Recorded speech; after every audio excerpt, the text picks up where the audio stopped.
이사야서는 구약 성경 중에 있는 신약 성경 같은 아주 감동적인 예언서입니다. 예언서 중에서 아마 제일 긴 예언서라 맨 앞부분에 나와 있습니다. 그러니까 이사야서부터 이제 말라기서까지가 총 다 예언서라고 하는데, 그 예언서가 앞에 있는 이사야, 에레미야, 에스겔, 다니엘까지를 좀 양이 길다고 해서 대선지서, 대예언서라고 이렇게 얘기하고, 나머지 이 짤막짤막한 것들을 12권을 다 모아놔서 한 권처럼 이렇게 묶어놨어요. 그래서 그걸 12소선지서, 소예언서 이렇게 구분을 합니다. 그건 다른 이유가 아니라 양이 길고 작고의 차이입니다. 그러니까 이사야서가 예언서 중에 제일 앞에 있는 것은 66권, 제일 양이 길어서라는 그런 겁니다. 역사적 배경으로 한다면 오바댜서를 제일 앞에 두는 것으로 보통 봅니다. 근데 오바댜라는 이름이 하도 흔해서 누구 오바댜인지를 모르는데, 우리 그 요람 왕 때로 봐서 오바댜서 자체가 에돔이라고 하는 나라에 대한 그 심판을 예언하고 있기 때문에, 남왕국 유다에서 힘이 약해질 때 에돔이 반란을 일으켜서 독립을 다시 해버렸거든요. 그때를 배경으로 보기 때문에 오바댜를 제일 앞선 그런 시대로 봅니다. 이 예언서는 맨 먼저 우리가 토라라고 하는 모세 오경이라는, 토라라는 말은 그냥 가르침 혹은 기초, 교리 이런 의미를 가져요. 우리말로는 율법이라고 번역을 했지만, 근데 이 기본 교리를 먼저 가르쳐요. 하나님과 언약 백성은 이렇게 살아야 된다라는 기본을 딱 가르칩니다. 그리고 이제 역사서가 주어지는데, 역사서는 그 기본 원리에 따라서 한번 살아봐라 해서 실제 역사 속에서 그들이 그 말씀대로 어떻게 그 공동체 안에서 그것을 실행하는지를 보여주는 겁니다. 그러니까 좌충우돌 그 하나님을 섬기는 삶의 원리를 가지고 그걸 실행하면서 시도하면서 잘하는 점, 또 실수한 점, 잘못된 점들을 쫙 역사적으로 하나의 산 검증이 되도록 보여주는 겁니다. 그리고 이제 시가서라고 하는 욥기부터 해서 욥기, 시편, 잠언, 전도서, 아가서 우리가 지금까지 살펴본 것은 바로 그런 실행 속에서 터득하고 깨달은, 그리고 또 자기들의 감상들, 느낀 점들을 이렇게 적은 것이 시가서라고 할 수 있겠고, 예언서는 뭐냐? 자, 이렇게 기본 원리를 가르쳤고 한번 해봐 라고 했는데, 잘할 때는 가만히 지켜봅니다. 잘하니까. 그러나 잘못할 때는 그 사람들을 이렇게 불러서, 야, 이렇게 해라는 것이 아니었잖아. 다시 한번 해봐. 똑바로 해야 돼. 그렇지 않으면 이렇게 잘못될 수 있으니까.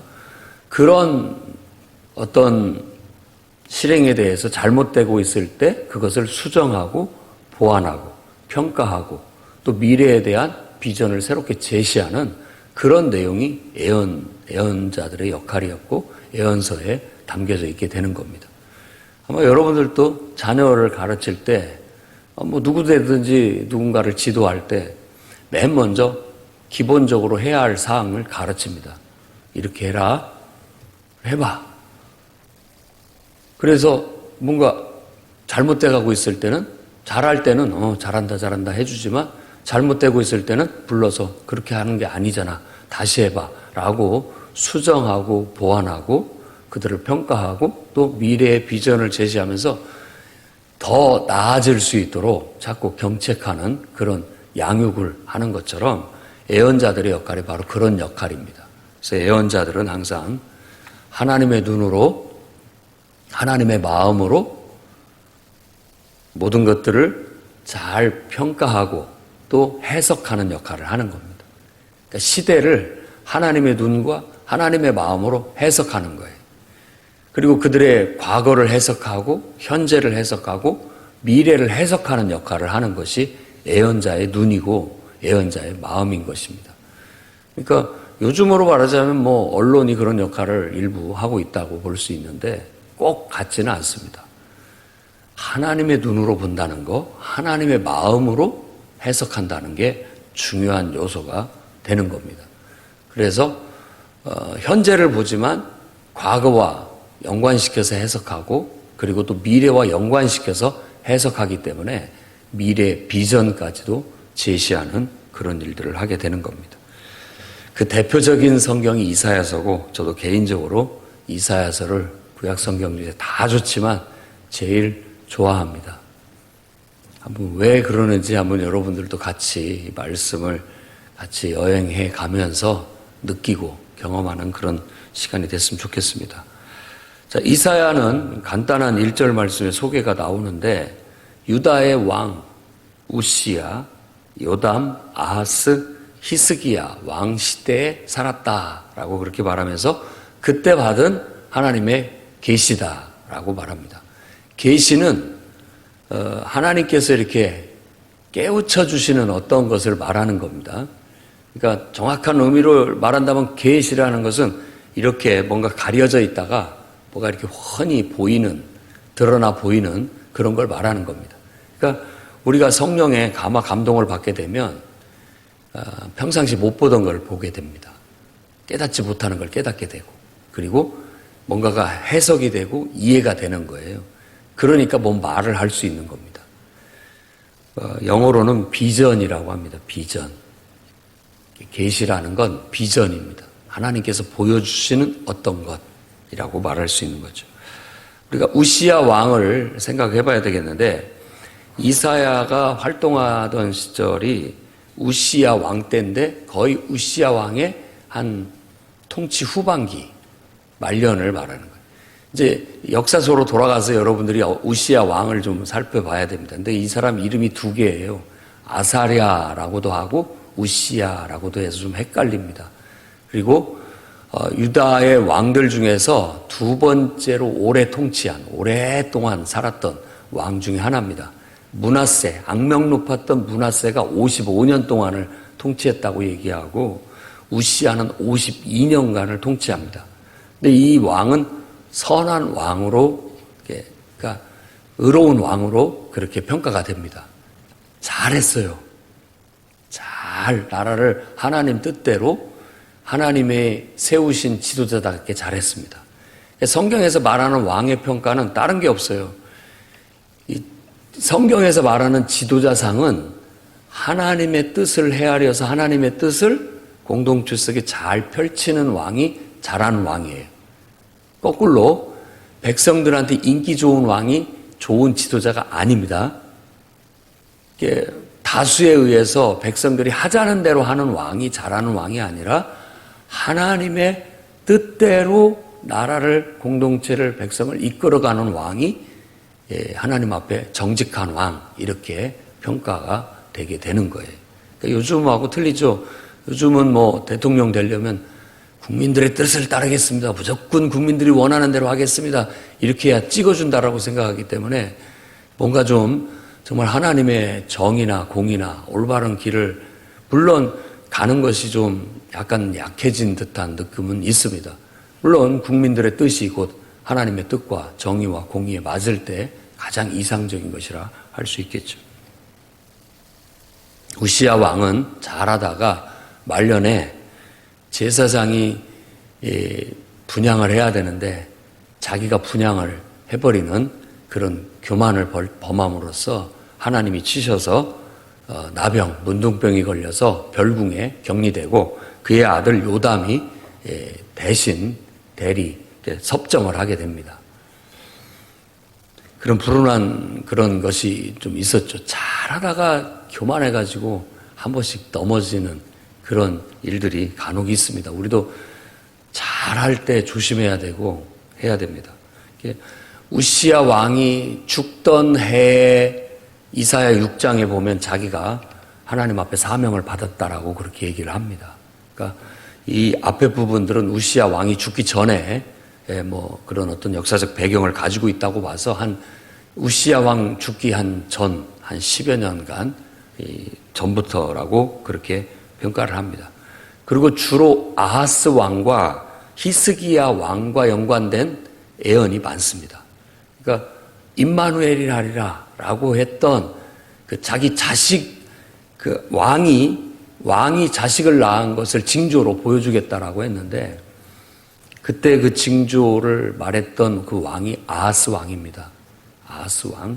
그리고 히스기야 왕이 죽게 되었다 기도한 후에 다시 생명이 15년간 연장되게 된 것을 알려주던 왕도 그 히스기야인데, 히스기야 왕에 대해서 알려줬던 선지자가 바로 이사야 선지자인 겁니다. 그래서 우시야 왕의 죽던 해 사명을 받은 것으로 6장에 얘기하고 있고, 아하스 왕과 히스기야 왕 때의 역사적 배경을 두고 활동한 선지자입니다.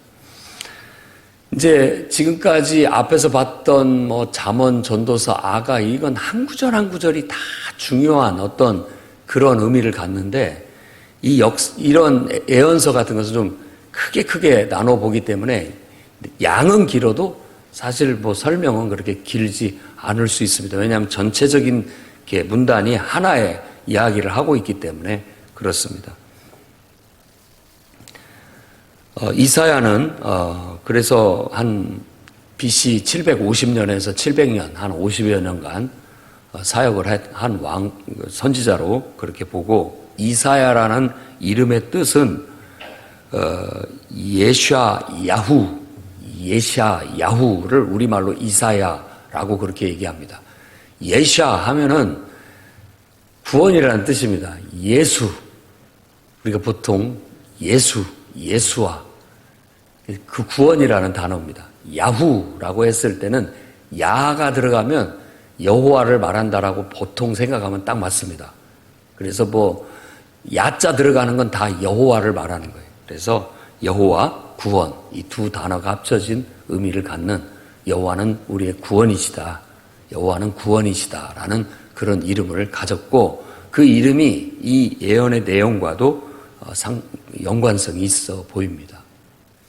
왜냐하면 이사야는 이제 서서히 가르침을 받았던 기본 원리에서 벗어나기 시작하고, 완전히 그 하나님을 섬기는 신앙인으로서의 정체성을 다 잃어버리는 부강국과 완전히 잃어버렸어요. 아합 왕 이후로.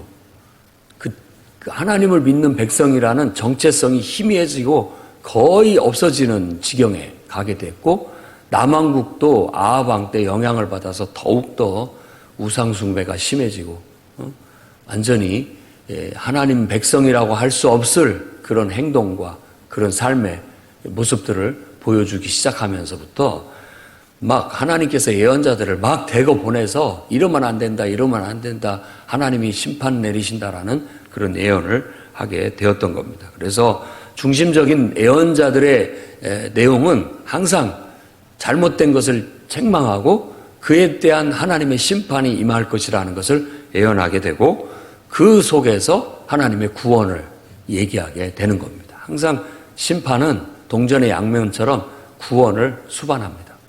심판 자체는 정하고 또 정결케 함이고, 그것으로 인해서 또 다른 구원을 얘기하고 있는 것이고, 미래에 더 나은 비전을 항상 제시하고 있는 바가 되는 겁니다. 이 이사야는 왕족으로 보통 얘기합니다. 그 앞에 아마샤라고 하는 왕, 그러니까 우시야 왕의 아버지죠. 그 아버지의 아들 중에 하나였었다라고 그렇게 얘기를 함으로써 왕족이면서 예언자로 활동한 그런 예언자로 봅니다. 왕 앞에 함부로 가서 말할 수 있는 사람이 없습니다. 왕족이기 때문에 하나님 앞에 받은 예언의 말씀을 가서 외칠 수 있는 그런 입장에 놓여져 있던 것으로 그렇게 보통 봅니다. 자, 2절부터 이제 시작됩니다. 예언이 하나님이 주신 말씀을 전하는 거예요. 하나님께서 보여주시고 그렇게 보이니까 그렇게 해석이 되고, 그렇게 해석이 되니까 말하지 않을 수가 없는 거예요. 그러면서 예언자의 외침, 하늘이여 들으라, 땅이여 귀를 기울이라. 얼마나 이게 멋진 표현인지는 한번 느껴보시기 바랍니다. 하늘이여 들으라, 땅이여 귀를 기울이라 라고 하면서 보통 지금 뭐 선거하는 사람들이 이렇게 지역지역 돌아다니면서 막 이렇게 연설하고 다니잖아요. 예언자들이 그렇습니다. 동네마다 다니면서 시장 같은데 이렇게 연극할 수 있는 곳, 사람들이 모일 수 있는 광장 이런 데 가가지고 외치는 거예요. 하늘이여 들으라, 땅이여 귀를 기울이라. 여호와께서 말씀하신다 라고 하면서 핵심되는 말씀을 주십니다. 내가 자식을 양육하였거늘 그들이 나를 거역하였도다 라는 하나님 아버지의 가슴 아픈 그런 외침을 백성들에게, 자식된 이스라엘에게 전달하고 있는 겁니다. 그래서 2절부터 이제 쭉 보면 23절까지를 크게 나눌 수 있고, 더 작게 나눈다면 2절부터 9절까지, 2절부터 9절까지는 이스라엘의 거역, 이스라엘의 어떤 거역으로 인한 아버지의 탄식을 우리에게 전달해주고 있습니다. 그러니까 이 자식이라고 하는 이 자식은 바로 하나님과 언약 백성인 이스라엘을 말하는 것이고, 내 백성이라고 얘기하고 있고, 나귀도 주인을 알아보고 소도 주인의 말을 듣는데 내 자식들은 어찌하여 내 말을 이렇게 안 듣는고 하는 탄식이 섞여져 있는 거예요. 그러면서 그들이 맞은 데 또 맞고 머리에서부터 발바닥까지 그냥 성한 곳이 없을 만큼 맞았는데도 불구하고 아직도 깨닫지를 못하고 있다라는 그런 정말 가슴 아픈 탄식을 하게 되는 겁니다.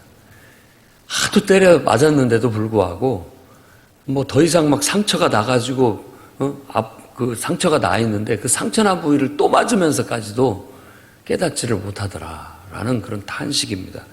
이건 북왕국 이스라엘에 대한 얘기입니다. 그 당시 때 북왕국은 므나헴이라는 왕, 그리고 이제 베가, 그리고 이제 호세아로 이어지면서 나라가 망해버리거든요. 아직은 나라가 망하기 직전입니다. 망하기 직전이에요. 그럼 이렇게 하나님께서 때렸던 막대기는 뭐냐? 아수르예요, 아수르. 니누에가 바로 아수르의 수도고, 니누에 성을 중심으로 해서 아수르 왕국이 제국화해 나가면서 막 계속 세력을 서쪽으로, 남쪽으로 확대해 나가고 있을 때, 이제 북왕국 이스라엘, 그 다음에 아람, 모압, 그쪽 시리아, 그쪽 이 북쪽에 있는 그런 소왕국들은 이제 속수무책 당할 수밖에 없는 그런 입장이었고, 그러다 보니까 그 소왕국들이 연합을 해가지고 그 세력을 막아보려고 같이 연합도 했지만, 이 강대국 앞에 이 소왕국들은 아주 무력합니다. 어떻게 할 수가 없죠. 그러고 있을 때 남왕국 유다도 같이 동참해라 라고 했는데, 남왕국 유다가 우리는 싫다 이렇게 해버렸어요. 그래가지고 오히려 되려 이 아람하고 북이스라엘이 남왕국을 이렇게 공격하는 그런 일을 벌여서 쓸데없는 소모전을 벌이게 되었는데, 결국은 이 아하스 왕 때에 이 아수르를 사신을 보내가지고 손을 잡아버려요. 그래서 결국은 만국을 부르는 그런 동맹을 맺게 되는 겁니다. 북왕국 이스라엘의 영적인 상태는 말했던 그대로 아합왕 이래로 거의 왕국이 하나님 백성이라는 정체성을 다 잃어버릴 정도로 흔들려버리게 됐습니다. 그리고 계속 므나헴이든 베가든 호세아든 그 왕들을 소개할 때마다 그들이 여로보암의 죄를 끝까지 벗지 못했다라는 그런 표현을 써가면서, 여로보암의 죄가 뭐냐? 금송아지 단과 베들에 세우고 이게 하나님이니까 여기서 예배드려라 라고 하는 왜곡, 신앙의 왜곡, 말씀의 왜곡, 그리고 또 제사장들은 레위인만 될 것이 뭐가 있냐. 아무나 지원자들 다 받겠다 해가지고 레위인들을 새기고 또 율법에 나와 있는 절기들 다 무시하고 자기들 나름대로 새로운 율법에 새로운 절기들을 만들고 이렇게 함으로써 끝까지 그 문제를 해결하지 못하고 이스라엘의 어떤 모세 율법의 정체성을 상실해버리게 되는 그런 모습을 이와 같이 비유적으로 자식 그리고 매맞는 자식 끝까지 정신 못 차리는 올바르지 못한 길로 가는 패역한 자식에 대한 얘기로 하게 되는 겁니다. 그 다음에 8절 9절에는 딸 시온이 나오는데 이 딸 시온은 예루살렘이에요. 근데 예루살렘도 보니까 포도원의 망대 같다라고 그렇게 묘사를 하는데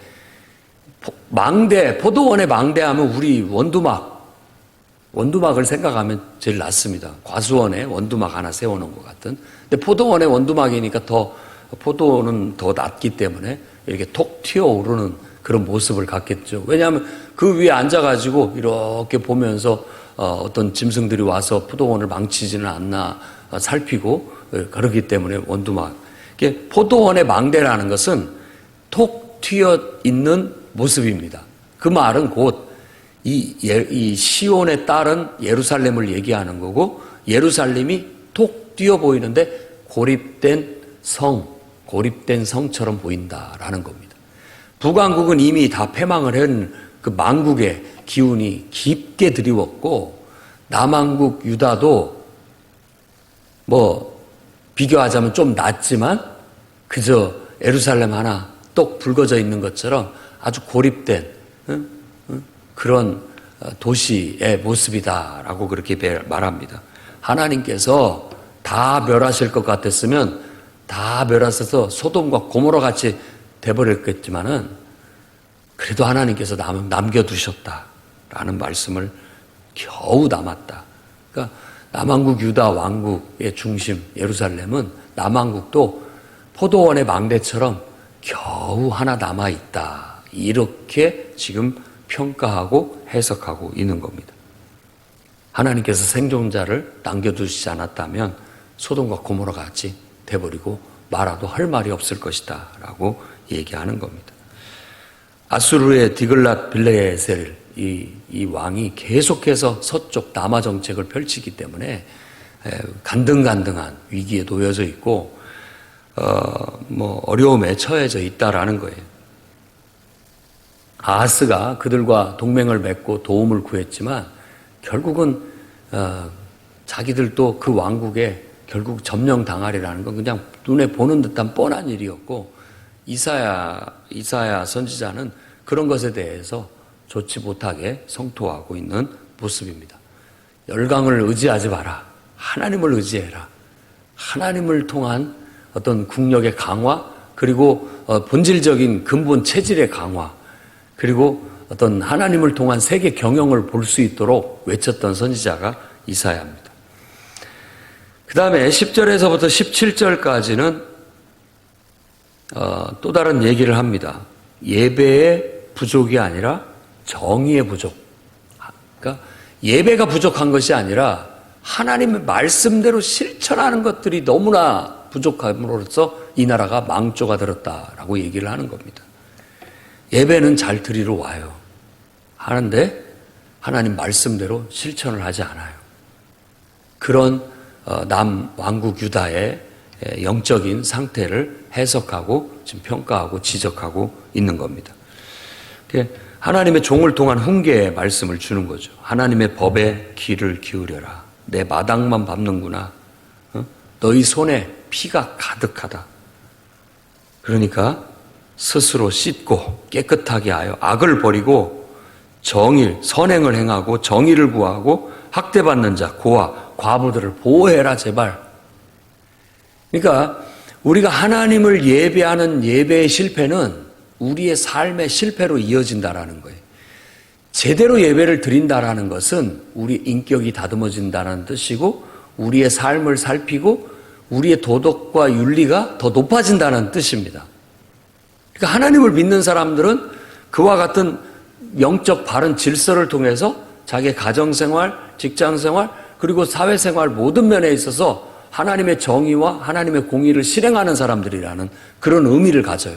그런데 예배는 겉으로 드리는데 내 마당만 밟는다는 것은 바로 예배를 드리러 오긴 온다는 거예요. 그렇지만 실질적으로 자신을 돌아봄도 하나님 말씀을 받아서 삶에 적용함도 없다. 그리고 예배당 바깥을 나가면 다시 또 자기 생각, 자기 감정, 자기 욕심, 자기가 하고자 하는 대로 마음대로 행동하면서 무슨 하나님을 믿는다고 할 수 있겠느냐라고 하는 뼈아픈 책망이고 빨리 달라져야 된다.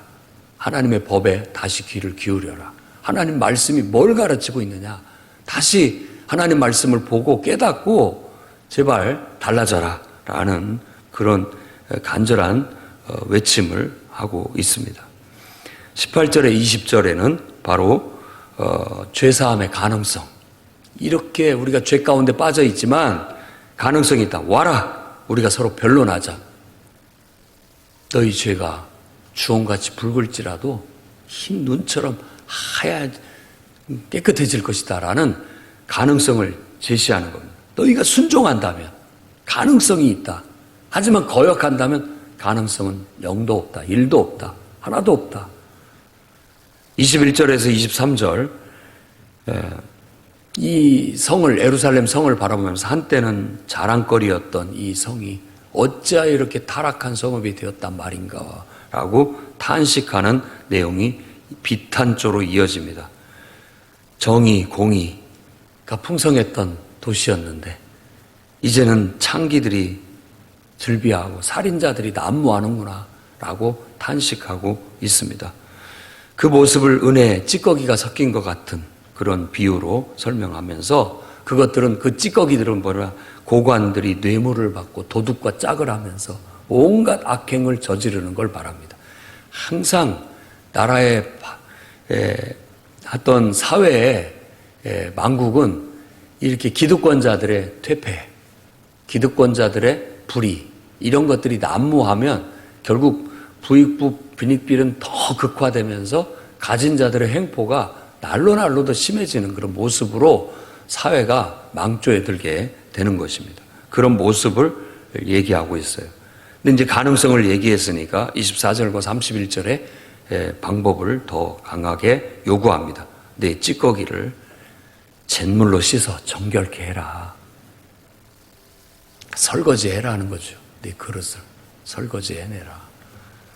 우리 자신들을 살펴서 사회를 정결케 하고 각자 한 사람 한 사람이 영적으로 바로 서고 자기 삶을 살펴서 가정을 바로 세우고 정말 정의와 공평을 행하면서 바로 서야 된다라고 그렇게 얘기합니다. 그러면 우리 안에 혼합되었던 찌꺼기들을 다 제거하게 되고 원래의 모습을 회복하게 될 것이다. 그 제거할 때 하나님께서 그 설거지 하실 때 그 찌꺼기를 제거하시고 혼합물들을 다 제거하시는 그것이 바로 심판, 하나님의 심판이다라고 말하고 있는 겁니다. 그래서 패역한 자나 죄인이나 여호와를 버린 자는 다 그때에 다 쓰러져 나갈 것이다. 그리고 남은 자, 하나님 앞에서 그 모든 찌꺼기들을 제거하고 남은 알맹이를 통해서 다시 시작하고 다시 미래의 비전을 쌓아갈 것이다. 세워나갈 것이다. 라는 것이 이사야서의 전반적인 핵심 외침이고 내용입니다. 그래서 오늘 또 우리가 이 말씀을 보면서 우리 모습을 거울에 비추듯 우리를 비춰봐야 되겠습니다. 내가 그리스도인으로서 처음 예수 그리스도를 나의 구주로 영접할 때 그분께 서약했던 서약을 한번 기억해 보십시오.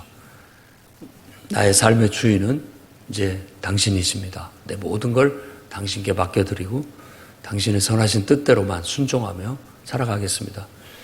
오직 나에게 명령하실 분은 당신밖에 없습니다. 이제 내 인생의 주인이시고 나는 오직 당신의 말만 듣고 당신의 말에 따라 순종하며 살아간 그런 삶을 살겠습니다. 결단하고 지금까지 나오고 있는데 그분과 더 인격적으로 얼마나 더 깊이 친밀해졌는지 그분을 얼마나 더 깊이 알아가고 있는지 그분을 아는 만큼 내 인격이 성숙하고 내 삶이 달라졌는지 한번 돌아볼 수 있기를 바랍니다.